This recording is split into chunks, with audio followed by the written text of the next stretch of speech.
Hello there. We're looking at surds and particularly expanding brackets, so multiplying surds. If you haven't already looked at simplifying surds, please go back and have a look at the video on simplifying surds just to make sure you're happy with that. Okay, so I've got some examples I'm going to go through and we'll see how they work and try and apply them to a problem at the bottom. So the brackets work exactly the same way that you would expand brackets from GCSE algebra and stuff you may have even done before GCSE. So whether you use FOIL or the claw or a grid method, you can apply the same method here. I'm going to sort of talk you through using the claw. So we're going to be multiplying everything in this bracket by everything in this bracket. So first of all, we need to do root 3 times root 2. So the square root of 3 times the square root of 2 is the square root of 6. Then we need to do root 3 times negative 3. Now that will be minus 3 root 3. You treat it exactly the same way you would with your algebra. If that was an x, you'd have minus 3x. Continuing on, we've got 2 times root 2, which will be 2 root 2. And if you've watched a simplifying video, you'll know that that is the same as root 8. And we've then got 2 times negative 3. That's minus 6. Now, it looks like you should be able to do something more with that. But because each of the surds, so we've got a root 6, a root 3, and a root 2, you can't simplify any of those because you can't split any of those numbers into factors with one of the factors being a square number. So that is as simplified as it will go, and that is our final answer.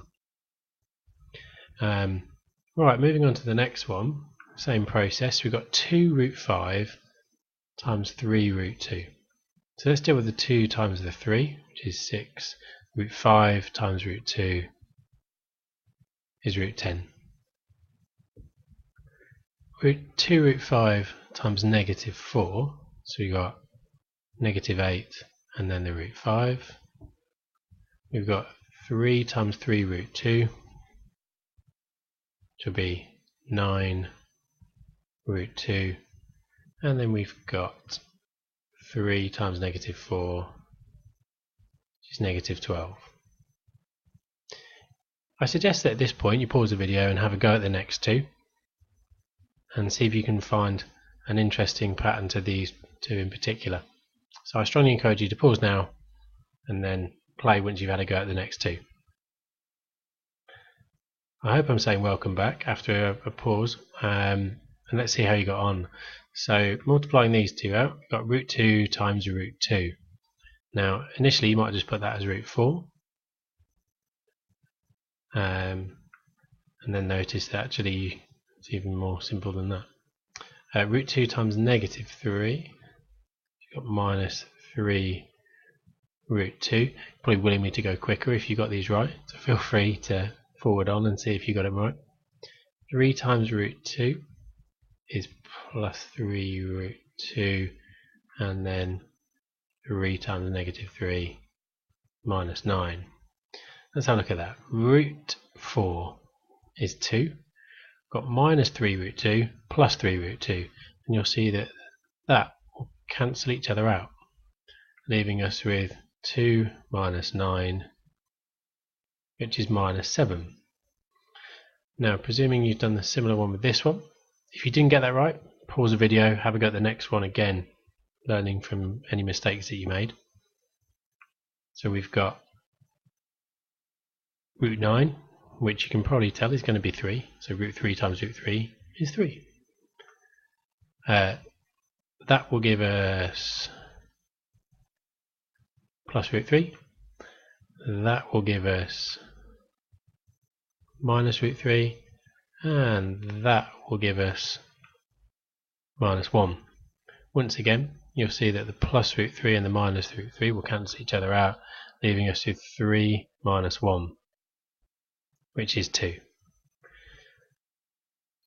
Now, the important thing is you notice why the last two have simplified to whole numbers.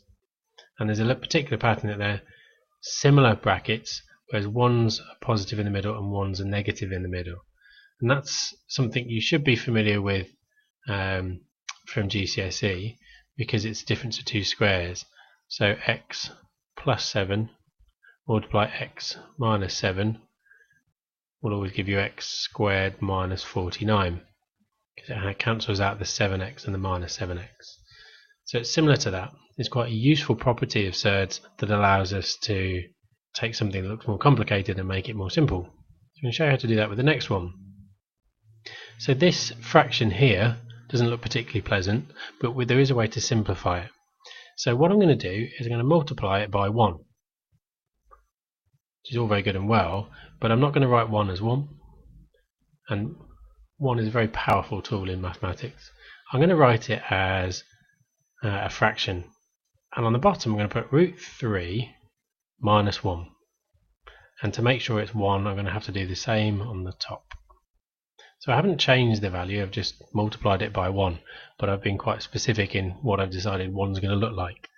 The reason I've chosen root 3 minus 1 is because you've got the root 3 plus 1 on the bottom of this one, and that, as we can see up here when I multiply them together, is going to mean that the bottom of my fraction is just going to end up being 2. Now I need to find out what's going to be on the top by multiplying these two out. So you've got root 2 times root 3. We've got root 2 times negative 1. We've got 4 times root 3. And we've got 4 times negative 1. So what we've actually ended up with is something that can be a lot more simple. And actually, I'm going to write it slightly more simplified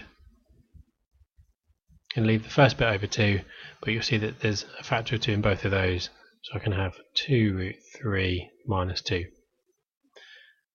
That's just something to look out for, where if you've got something on the bottom that is a surd, then just make sure that you times it by the same surd but with the opposite sign in, and what it will do is it will allow you to get at least a whole number on the bottom. It's called rationalising a denominator, but using brackets and multiplying out to do it. Best of luck with those surds.